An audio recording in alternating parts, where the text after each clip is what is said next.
bonjour à toutes et tous. Merci beaucoup pour l'invitation, je suis ravi. Ça s'est fait très très rapidement cette présentation. Je vais essayer d'être le plus rapide possible parce que j'ai beaucoup de choses à vous dire et en même temps peu de temps malheureusement. Je m'appelle Thibaut Prioul, je suis responsable des réseaux sociaux donc à l'Opéra National de Paris depuis un petit peu plus d'1 an maintenant. J'ai fait ma toute petite carrière dans la communication culturelle. J'étais avant au Théâtre du Châtelet, à la Cité de l'Architecture et du Patrimoine. J'ai travaillé dans la musique classique aussi, la musique de chambre. Donc le spectacle vivant et les musées, ça me connaît bien.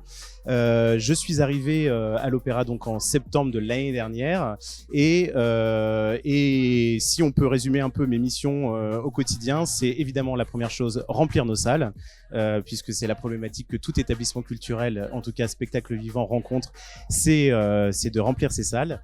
Mais la deuxième, évidemment, nous avons une mission de service public au sein de l'Opéra National de Paris, c'est de diversifier en effet nos publics et de faire venir le plus de monde dans une salle, dans des salles, je vais en parler un petit peu après, qui peuvent paraître un peu parfois élitistes et c'est pas toujours évident en effet de faire venir des publics différents chez nous. Alors ça s'appelle présentation de la direction de la communication parce que c'est un deck que j'ai récupéré très rapidement et je ne pouvais pas modifier le nom, donc voilà, c'est présentation de la direction.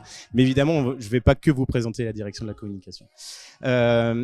Petite introduction quand même sur ce que c'est que l'Opéra National de Paris, parce que les gens connaissent évidemment le Palais Garnier, qui fête ses 150 ans cette année, construit en 1875, mais c'est aussi 3 autres sites.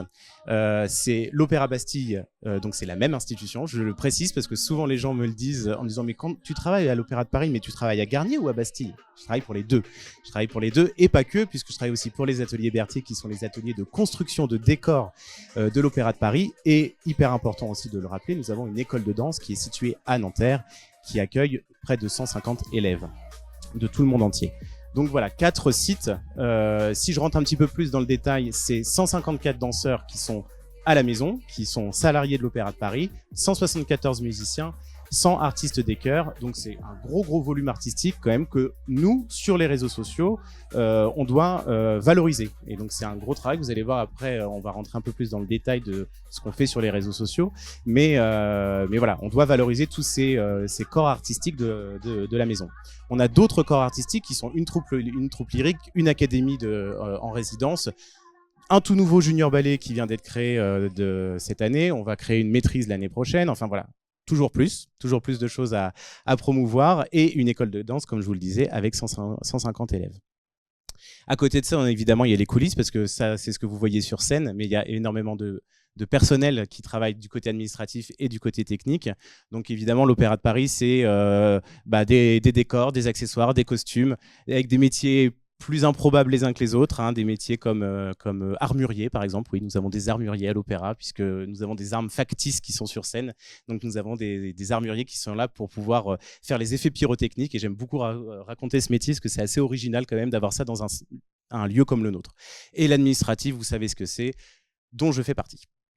L'Opéra de Paris, c'est 30 productions par an. Donc peut-être que ça ne vous parle pas. Certains, je ne sais pas qui travaille dans la culture et qui ne travaille pas dans la culture. J'ai rencontré Elisa tout à l'heure qui est une référente culturelle, mais est-ce qu'il y en a d'autres dans le secteur ou pas du tout? Ah, quand même, cool, super. Donc l'Opéra de Paris, c'est 30 productions par an qui sont sur les 2 scènes, à Garnier et à Bastille, mais aussi à son amphithéâtre et à son auditorium. 375 levées de rideau, ça veut dire 375 représentations, donc on a plus d'une représentation par jour si vous savez bien compter, puisque nous avons 2 scènes, 800 000 spectateurs qu'on accueille, plus d'1 million de visiteurs dans le Palais Garnier, donc vous imaginez le Palais Garnier qui est évidemment très grand, mais très petit quand on imagine 1 million de personnes qui passent au cours de l'année, et donc près de 4500 places à vendre tous les soirs, quand on a 2 spectacles en même temps à Garnier et à Bastille. Je m'attarde juste sur les réseaux sociaux à l'Opéra de Paris. Les réseaux sociaux à l'Opéra, c'est 2,2 millions d'abonnés sur tous les réseaux confondus. Là, j'ai mis l'accent sur Instagram, X, Facebook, LinkedIn et YouTube. Mais on rajoute à cela 2 réseaux sociaux chinois, Weibo et WeChat, qui sont plus à la marge, mais qui sont quand même importants pour nous. Et là, on va rentrer un peu plus dans le détail. L'année 2024, on a généré 2,4 millions d'euros de chiffre d'affaires rien qu'avec nos campagnes de SMA, donc nos campagnes sponsorisées sur les réseaux sociaux, ce qui était bien mieux que 2023. Mais en 2025, les chiffres ne sont pas à jour. Nous avons fait encore mieux puisqu'on a atteint presque 3 400 000 euros de budget de chiffre d'affaires. Donc les réseaux sociaux ne sont pas négligeables dans l'apport du chiffre d'affaires. Voilà, je crois que ça représente un peu moins de 10%. Alors c'est évidemment pas, quand on dit comme ça, c'est pas énorme, mais le trafic direct en fait est quand même beaucoup plus important pour la génération du chiffre d'affaires. Je parlais tout à l'heure de toutes les corps de métier qu'on devait valoriser, mais évidemment, on a tous les spectacles, les sujets institutionnels, etc. Ça représente 4 930 publications par an. Donc, on a un planning éditorial, je ne vous explique même pas la tête qu'il a. Il est énorme. On doit promouvoir tous les corps de métier, mais aussi tous les spectacles, tous les partenariats institutionnels, puisqu'on a beaucoup de partenariats avec des marques et qui co-brandent des produits avec l'opéra. Donc, on doit aussi valoriser ça sur nos comptes. Là, on rentre dans une grande période de travaux à l'Opéra Bastille, mais aussi au Palais Garnier, qui s'étale jusqu'à 2037. Donc, on va avoir une grande phase de travaux aussi à communiquer sur les réseaux auprès d'une communauté qui est évidemment de plus en plus grandissante parce qu'on fait un travail formidable. Vous en doutez. Voilà, que dire d'autre sur les réseaux sociaux? Pas grand-chose d'autre. Juste pour que vous sachiez un peu la structure du service, je suis moi le responsable, j'ai une chef de projet social media avec moi, puis une alternante et une stagiaire, ce qui est beaucoup trop peu, évidemment, pour pouvoir gérer tout ça, vous l'imaginez. Pour vous parler donc de SMA et d'influence, on va rentrer maintenant dans le concret et dans le vif du sujet, j'ai pris un cas d'étude, quand même plus intéressant d'analyser un cas d'étude, qui est celui de La Bohème.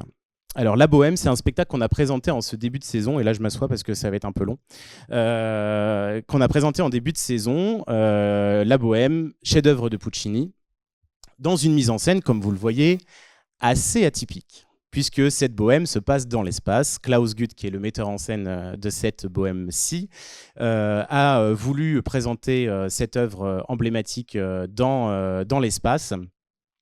C'est la 5e, je crois, ou 6e reprise de cet opéra à Bastille. Bastille, c'est 2700 places à remplir chaque soir. Notre public, notre cœur de cible, n'aime pas tellement cette mise en scène. Et sur les réseaux sociaux, il nous le fait vraiment savoir très très régulièrement.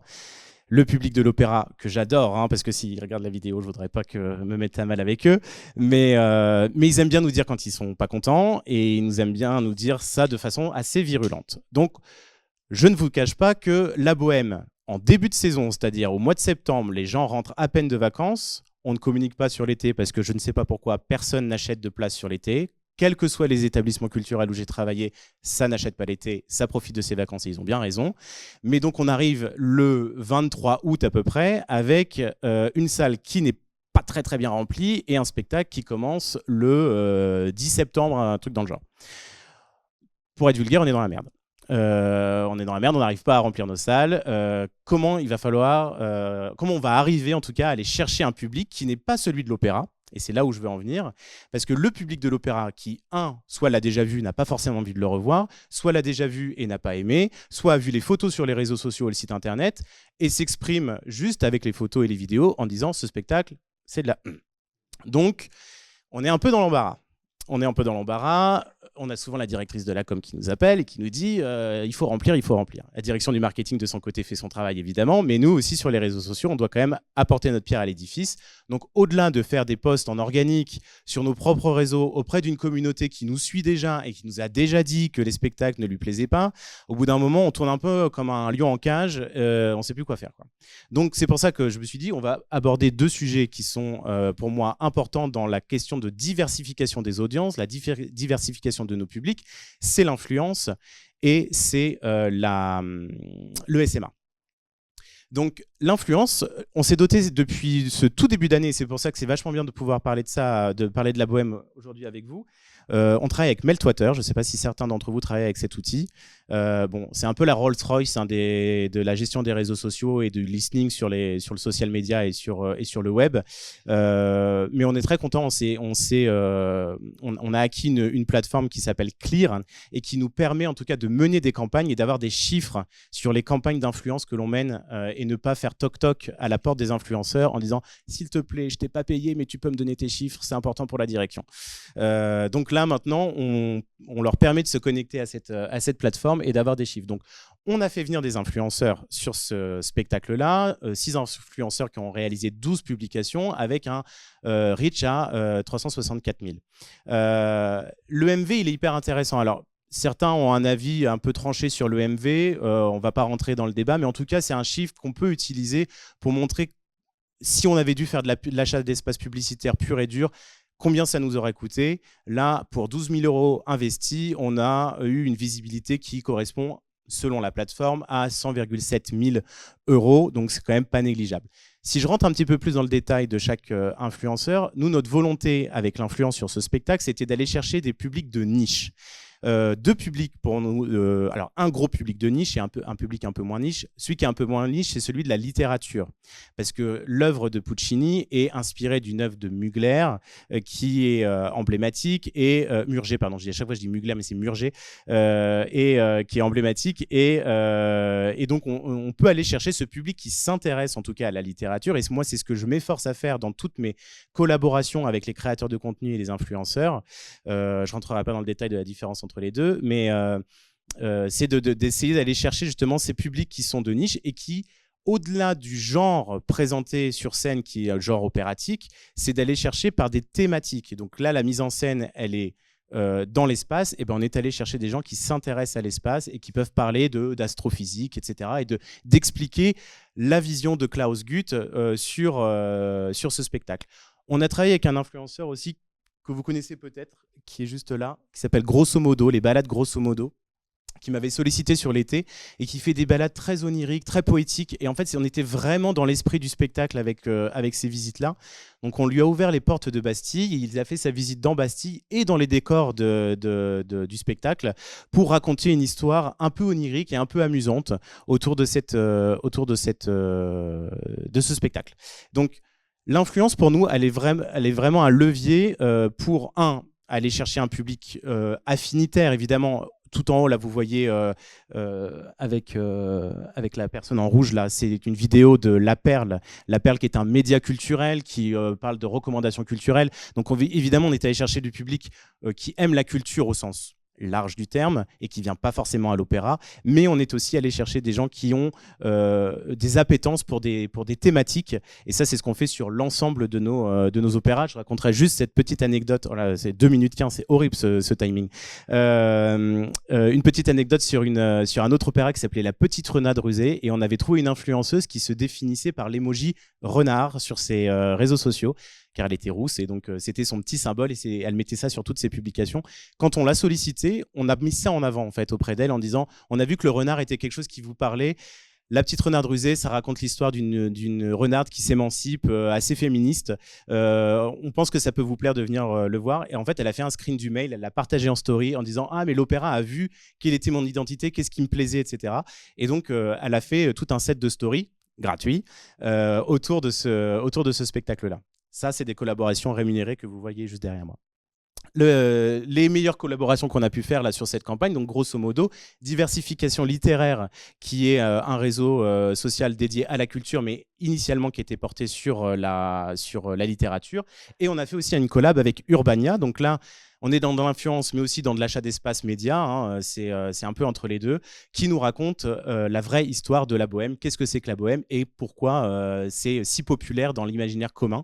Si je m'attarde sur le SMA, on a mené une campagne de SMA donc, sur Facebook, Instagram et sur YouTube.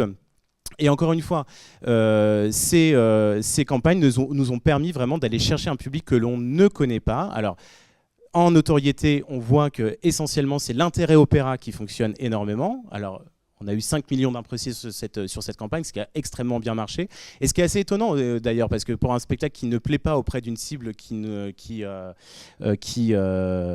déjà vu le spectacle, c'est peut-être les interactions, les commentaires un peu négatifs qui font que finalement la campagne elle a plutôt bien fonctionné en notoriété. Par contre, en conversion, si on regarde en conversion, c'est les cibles intérêt, espace, astrophysique et couple. On a fait une cible couple parce que c'est vraiment une histoire d'amour magnifique. On s'est dit une petite histoire, une petite sortie culturelle en couple pour voir une histoire de couple devant soi. Ça peut être sympa. Et c'est ces deux cibles-là, enfin, c'est la cible intérêt-espace en tout cas qui fonctionne très bien, mais celle de couple, elle représente quand même 11% et c'est pas négligeable. Et rien qu'avec ça, on a réussi à générer 34 000 € de chiffre d'affaires rien que sur le spectacle, mais avec un effet report hyper intéressant puisque sur tous les spectacles de l'opéra, on a réussi à générer un chiffre d'affaires de 350 000 € rien qu'avec cette campagne-là. Donc finalement, même si on a eu des difficultés à remplir la Bohème, le report s'est fait assez naturellement sur d'autres spectacles et donc on en tire quand même des bénéfices.